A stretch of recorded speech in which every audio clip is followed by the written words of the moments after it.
भारत माता की जय। भारत माता की जय। भारत माता की जय। जय श्री राम। जय श्री राम। राधे श्याम। राधे श्याम। सबसे पहले यहाँ बुलाने के लिए यहाँ के आपके प्रांत प्रचार प्रमुख, आपके प्रांत प्रचारक जी, प्रज्ञा प्रवाह की पूरी टीम, मैं सबको धन्यवाद देता हूँ, सबको आभार व्यक्त करता हूँ। इस पवित्र भूमि को प्रणाम करता हूँ जो वीरों की भूमि है, संतों की भूमि है, बुद्धिजीवियों की भूमि है, महापुरुषों की भूमि है। अपने उन सभी पूर्वजों को प्रणाम करता हूँ जिन्होंने असंख्य यातनाएं झेली, जजिया दिया, टैक्स दिया, बहुत कुछ परेशानियां झेली, लेकिन धर्मांतरण नहीं किया और अपना धर्म बचाए रखा, अपना नाम बचाए रखा, अपनी पहचान बचाए रखा। 500 वर्ष के आसपास हम मुगलों के गुलाम रहे, लगभग 200 वर्ष अंग्रेज़ों के गुलाम रहे। क्यों गुलाम हुए, उस पर चर्चा करना चाहिए। हम लोग कैसे आज़ाद हो गए, इस पर चर्चा करते हैं। हम गुलाम कैसे हुए थे, इस पर चर्चा करते हैं क्या? जोर से बोलिए ज़रा। नहीं करना चाहिए। बीमारी ठीक कैसे हुई, हम इस पर चर्चा करते हैं। बीमारी आई कैसे थी, इस पर चर्चा करते हैं क्या? नहीं करना चाहिए, डायग्नोसिस करना चाहिए। पहले मैं इंजीनियर था, बेसिकली मेरी बैकग्राउंड इंजीनियरिंग की है। इलेक्ट्रिकल इंजीनियरिंग से मैंने अपना कंप्लीट किया, फिर उसके बाद एक एल्मल वेस्पा स्कूटर फैक्ट्री में गया, फिर हीरो होंडा में गया, हीरो होंडा के बाद मारुति में गया। मुझे जापानियों के साथ काम करने का बहुत मौका मिला एज ए इंजीनियर, और शायद जापानियों के साथ मैंने काम नहीं किया होता तो मैं इंजीनियरिंग छोड़ के वकालत नहीं करता। इंजीनियरिंग छोड़ के वकालत करने का कारण ही यही था कि मैंने मारुति में जापानियों के साथ काम किया। क्या सीखा वहां से? एक चीज सीखी कि मानव निर्मित कोई भी समस्या लाइलाज नहीं होती। बेसिक उनका थीम है, मानव निर्मित, जोर से बोलिए, मानव निर्मित कोई भी समस्या लाइलाज नहीं होती। दूसरा उनका थीम, मानव निर्मित हर समस्या का इलाज मानव को ही करना पड़ेगा, ऊपर वाला नहीं आएगा। हम किस समस्याओं से परेशान है, ऊपर वाले की कि नीचे वाले की? जोर से बोलिए जरा। नीचे वाले। और नीचे की कोई समस्या लाइलाज होती नहीं, और नीचे वाली समस्या सॉल्व करने ऊपर वाला आएगा नहीं, तो किसको सॉल्व करना पड़ेगा? हमें। और हम में से सबसे ज्यादा जिम्मेदारी किसकी है? चूंकि भारत संविधान से चलता है, तो जिन लोगों ने संविधान की शपथ लिया, सबसे ज्यादा उन्हीं की जिम्मेदारी है कि जो भारत समाज की समस्या है उसको सॉल्व करें। भाई, डॉक्टर को वेतन मिलता है किस लिए? दवाई देने के लिए। ड्राइवर को वेतन किस लिए मिलता है? गाड़ी चलाने के लिए। इंजीनियर को वेतन मिलता है फैक्ट्री चलाने के लिए। सांसद विधायक को वेतन किस लिए मिलता है? जोर से बोलिए जरा। वो पीछे से कोई करा कमीशन लेने के लिए।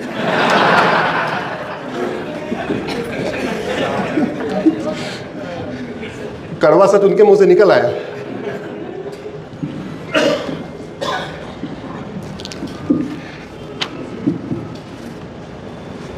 भारत, आज का विषय है सुरक्षित भारत।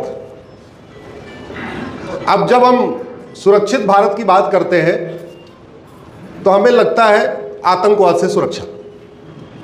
जैसे हम कहते हैं वन नेशन वन कोड, तो हमको लगता है हम यूनिफॉर्म सिविल कोड की बात कर रहे हैं। एक दिमाग में आ गया, वन नेशन वन लॉ का मतलब यूनिफॉर्म सिविल कोड।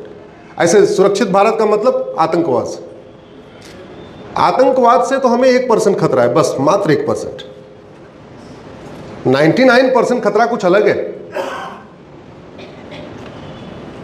मैं खतरों की वाई एनालिसिस कर रहा था, जिसको 5W एनालिसिस कहते हैं। जो लोग इंजीनियरिंग बैकग्राउंड के होंगे उनको पता होगा 5W एनालिसिस की जाती है। तो भारत के खतरों की मैं जब 5W एनालिसिस करता हूं तो मुझे 5 तरीके, 5 बड़े खतरे नजर आते हैं जो हमारी सुरक्षा के लिए खतरे हैं, हमारी आने वाली जनरेशन की सुरक्षा के लिए खतरे हैं, हमारे बच्चों के लिए खतरे हैं। उसमें पहला खतरा है लव जिहाद। गृह मंत्रालय ने पार्लियामेंट को बताया है कि 2019 से 2021 में 13.5 लाख बहन बेटियां गायब हुई हैं। 3 साल में 13.5 लाख, तो 1 साल में कितना? जोर से बोलिए जरा। अरे कोई मैथ वाला नहीं है क्या इधर? देखिए, आपको लगातार मेरे साथ इंटरेक्शन करना पड़ेगा। मैं एक तरफा नहीं बोलता, मेरा यही तरीका है बातचीत करने का। 3 साल में 13.5 लाख, तो 1 साल में, और अब वो 5 लाख हो गई है। तो हर साल कितनी बहन बेटियां गायब हो रही हैं? 5 लाख। इस 5 लाख में से 3.5 लाख लव जिहाद का शिकार हो रही हैं। साल में दिन कितने होते हैं? 365। लव जिहाद का शिकार कितनी हो रही है? 3.5 लाख लव जिहाद का। बाकी अलग तरीके की किडनैपिंग है। 1.5 लाख में बाकी किडनैपिंग है, या घर से खुद ही भाग गई, या कुछ अलग हो गया, कुछ कहानी हो गई। तो इसका मतलब पर डे 1000 बेटियां लव जिहाद का शिकार हो रही हैं। यह हमारे लिए खतरा है कि नहीं? जोर से बोलिए। आपके सांसद ने यह खतरा संसद में उठाया क्या? आपके विधायक ने यह खतरा विधानसभा में उठाया क्या? उनको वेतन भत्ता गाड़ी बंगला किस लिए मिलता है? जोर से बोलिए। भारत को सुरक्षित बनाने के लिए। और हमारे लिए इतना बड़ा खतरा लव जिहाद है, न संसद में उन्होंने उठाया, न विधानसभा में उठाया। दूसरा खतरा लैंड जिहाद। एक कम्युनिटी 20 लाख एकड़ पे कब्जा कर चुकी है, दूसरी कम्युनिटी 40 लाख एकड़ पे कब्जा कर चुकी है। तो टोटल कितनी जमीन कब्जा हो गई? 60 लाख एकड़। 60 लाख एकड़। अभी आप लोग वक्फ के बारे में बहुत सुन रहे होंगे। 4-5 साल पहले वक्फ के बारे में केवल वही जानता था जिसकी जमीन कब्जा हो जाती थी। बाकी कॉमन मैन नहीं पता था कि वक्फ क्या होता है। बहुत सारे लोग इंडिविजुअल परेशान हो कि हमारे पास आए, जी हमारी जमीन पे कब्जा हो गया, हमारी जमीन पे कब्जा हो गया। कर्नाटक के एक सज्जन हमारे पास आए थे केस लेके, वो हाई कोर्ट से हार गए थे, उसके बाद हमारे पास आए। ये 2019 की बात है। फिर 2020 में हमने उस कानून को बहुत डीपली पढ़ा कि यार इतने लोग परेशान क्यों हैं। तो पता चला इस वक्फ एक्ट में 66 अमेंडमेंट करना पड़ेगा। कितने अमेंडमेंट करना पड़ेगा? तब जाके ये कॉन्स्टिट्यूशन के स्पिरिट में आ पाएगा। वैसे भारत के संविधान में WAQF नाम का शब्द ही नहीं है। तो कायदे से वक्फ बोर्ड होना नहीं चाहिए, वक्फ एक्ट होना नहीं चाहिए, वक्फ ट्रिब्यूनल होना ही नहीं चाहिए। लेकिन अगर चले भी तो कम से कम इसमें 66 बदलाव करना पड़ेगा, 66 अमेंडमेंट करना पड़ेगा। अभी 44 अमेंडमेंट हुआ है, 22 अमेंडमेंट बाकी है। वो इसलिए हमने नए वाले, पहले हमने पुराने कानून को चैलेंज किया था, इसमें 66 कमी है। अभी हमने नए वाले कानून को चैलेंज किया कि इसमें 22 कमी और है। तो भारत में लैंड जिहाद चल रहा है। भारत में बहुत बड़ी मात्रा में ड्रग जिहाद चल रहा है, और ड्रग के कारण हमारा धन भी जा रहा है और हमारा धर्म भी जा रहा है। 1-2 बच्चे हैं, 3 से ज्यादा वाला कोई है क्या? इधर जरा हाथ उठाओ। 1 या 2 लोग हैं, इनके लिए ताली बजाइए, इन्होंने बहुत मेहनत किया है। ये बधाई के पात्र हैं। कार्यक्रम के बाद हम आपका स्वागत करेंगे।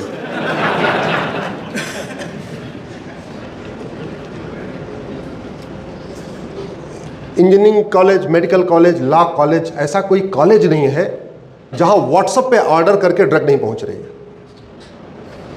बहुत बड़ा खतरा हमारे। और इस ड्रग के कारण लड़कों में नपुंसकता बढ़ रही है। इस ड्रग के कारण लड़कियों में बाझपन बढ़ रहा है। शादी होने के बाद बच्चे ही नहीं पैदा हो रहे, और बहुत सारे शादी के लिए तैयार नहीं हो रहे हैं, क्योंकि 2-3 साल ड्रग ले लेते हैं, उनको समझ में आ जाता है आप तो कुछ कर नहीं पाएंगे, तो वो बाद में कहते हैं पिताजी हमको शादी नहीं करना। वो शादी करने के लायक ही नहीं बचा है। बहुत बड़ा ये ड्रग के जरिए केवल पैसा नहीं कमाया जा रहा है, एक बहुत बड़ा वेजिंग वॉर चल रहा है हिंदुस्तान में। चौथा खतरा पॉर्न जिहाद। इतनी पॉर्न वेबसाइट्स, इतने घटिया सीरियल, इतनी घटिया फिल्में, इतने घटिया वेब सीरीज, इतनी घटिया स्टैंड अप कॉमेडी, मतलब अच्छे खासे युवाओं को बर्बाद करने के लिए 2 तरीका अपनाया गया, ड्रग और पॉर्न। 5वां जिहाद चल रहा है, कन्वर्जन जिहाद। आपके यहां हो रहा है कि नहीं हो रहा है? जोर से बोलिए जरा। हो रहा है। मेरे इसमें PIL चल रही है कन्वर्जन पे। 1500 परिवार पर डे कन्वर्ट किए जा रहे हैं भारत में। पर डे कितने परिवार? एक परिवार में एवरेज आप 6 या 7 आदमी मान के चलिए, तो पर डे कितने हिंदुओं का धर्मांतरण हो रहा है? लगभग 10,000 हिंदुओं का पर डे धर्मांतरण हो रहा है। इसका मतलब साल में 40 लाख हिंदुओं का धर्मांतरण हो रहा है। कैसे कैसे हो रहा है मैं बाद में भी आऊंगा। 5वां जिहाद चल रहा है, घुसपैठ जिहाद। भारत में इस समय 6 करोड़ पाकिस्तानी, अफगानिस्तानी, रोहिंग्या, बांग्लादेशी रहते हैं। इस पे मेरी पीआईएल है। मैं जितनी आपके सामने बातें कह रहा हूं ये सब पे मेरी पिटीशंस हैं, सब पे मैंने सुप्रीम कोर्ट में, स्वाभाविक सी बात है, पीआईएल फाइल होती है तो बाकायदा एफिडेविट पे देना पड़ता है। कुछ मामलों में भारत के सभी राज्यों को नोटिस है, कुछ राज्यों में केवल केंद्र सरकार को नोटिस है। जैसे कन्वर्जन जिहाद के ऊपर केंद्र सरकार के अलावा देश के सभी राज्य सरकारों को नोटिस जारी हुआ है, जिसमें मैंने कहा है कि 1500 परिवार पर डे कन्वर्ट हो रहे हैं और पूरे भारत में से कोई एक राज्य सरकार आके ये नहीं कह पाई है अभी तक कि नहीं आपका आंकड़ा गलत है।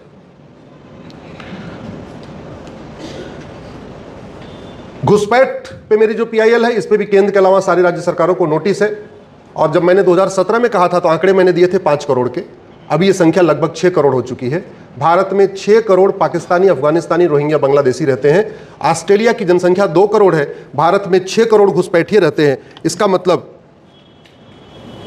ऑस्ट्रेलिया के 3 गुना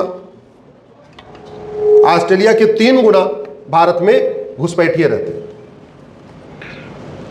7वां जिहाद जो चल रहा है वह है पॉपुलेशन जिहाद। दुनिया में सबसे ज्यादा बच्चे कहां पैदा हो रहे हैं? जोर से बोलिए जरा। चीन का क्षेत्रफल हमसे 3 गुना ज्यादा है, वहां पर डे 45,000 बच्चे पैदा होते हैं।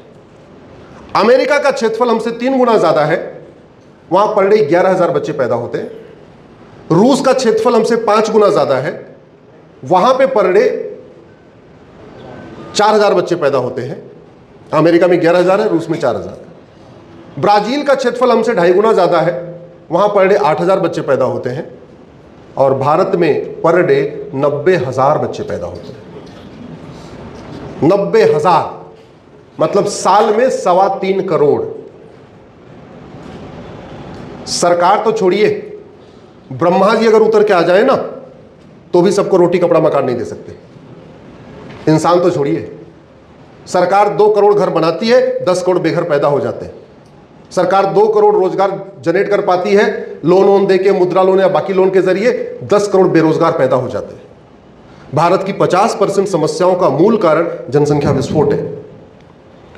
8वां एक इकोनॉमिक जिहाद चल रहा है भारत में, बहुत बड़ी मात्रा में चल रहा है, हलाल सर्टिफिकेशन के नाम पे चल रहा है। और इस इकोनॉमिक जिहाद के पीछे हमारा घटिया टैक्स सिस्टम है। इसलिए मैंने पीआईएल फाइल किया है कि income tax, toll tax, road tax, TDS, ये सारे टैक्स खत्म किए जाए, केवल एक्सपेंडिचर टैक्स लगाया जाए। उस विषय पे, सारे विषयों पे मैं आज 10 के 10 नहीं बोल पाऊंगा, 1 या 2 विषय पे बोलूंगा। अधिक जानकारी के लिए आप हमारे फेसबुक, ट्विटर, इंस्टाग्राम से जुड़े रहिए। जैसे 2 विषयों पे मैंने कल बेलगाम में बोला, 2 विषय पे आज बोलूंगा, 2 विषय पे कल बिदर में बोलूंगा, उसके बाद फिर 2 पे करीमनगर में बोलूंगा, फिर 2 पे हैदराबाद में बोलूंगा। मैं 1 सप्ताह के लिए आप ही के एरिया में आया हुआ।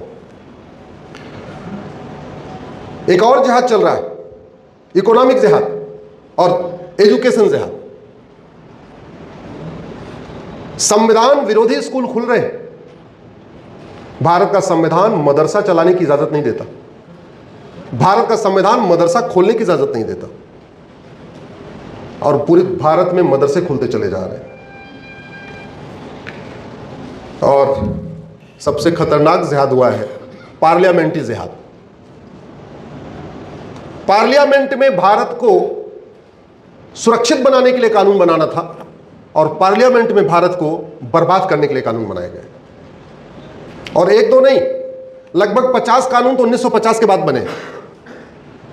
50 कानून मैं अब तक चैलेंज कर चुका हूं, आजादी के बाद बने हुए, एक के बाद एक, एक के बाद एक। जो काम मुगलों ने तलवार के दम पे किया था, वो सारे के सारे काम अंग्रेजों ने कानून बना के किया। सब काम उन्होंने किया,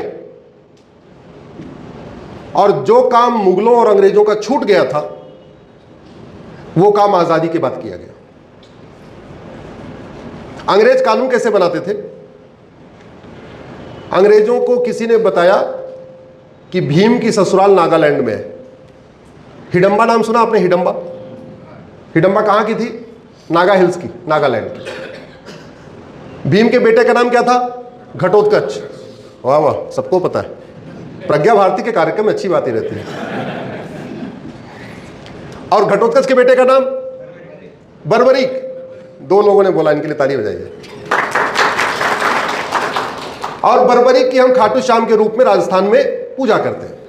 अंग्रेजों को यह कहानी बताई, बर्बरीक की कहानी, घटोत्कच की कहानी और भीम की कहानी। तो बोले वो इतने पावरफुल हुए कैसे? बोले साहब ये नागा हिल्स में बहुत अच्छी अच्छी जड़ी बूटियां हैं, जो खा ले वो एकदम भीम जैसा हो जाएगा, बर्बरीक जैसा हो जाएगा, घटोत्कच जैसा हो जाएगा। बोले अच्छा, एक कानून बनाओ, क्योंकि यहाँ रोज लोग आ रहे हैं।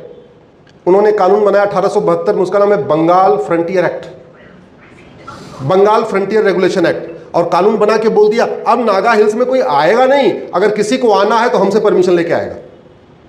और जिन लोगों ने कहानी बताई थी उनको ढूंढने पर लगा दिया, वो वाली जड़ी बूटी ढूंढो जो भीम ने खाई और बर्बरीक ने खाई और घटोत्कच ने खाई। और जानते हैं वो अंग्रेजों का 1872 वाला कानून आज भी चल रहा है। इसलिए भारत के बाकी राज्यों में तो आप आराम से फ्रीली घूम सकते हैं अपनी गाड़ी के साथ। नागालैंड में जाएंगे तो चेक पॉइंट पे आपको परमिशन लेना पड़ेगा। जैसे आप बैंकॉक में जाके परमिशन लेते हैं, वीजा ऑन अराइवल मिलता है, भूटान में वीजा ऑन अराइवल मिलता है, नेपाल में वीजा ऑन अराइवल मिलता है, वैसे ही आपको नागालैंड में एंट्री करने के पहले वीजा ऑन अराइवल लेना पड़ेगा। और वो जो ILP सिस्टम लगाया था, इनर लाइन परमिट सिस्टम, वो आज भी चल रहा है।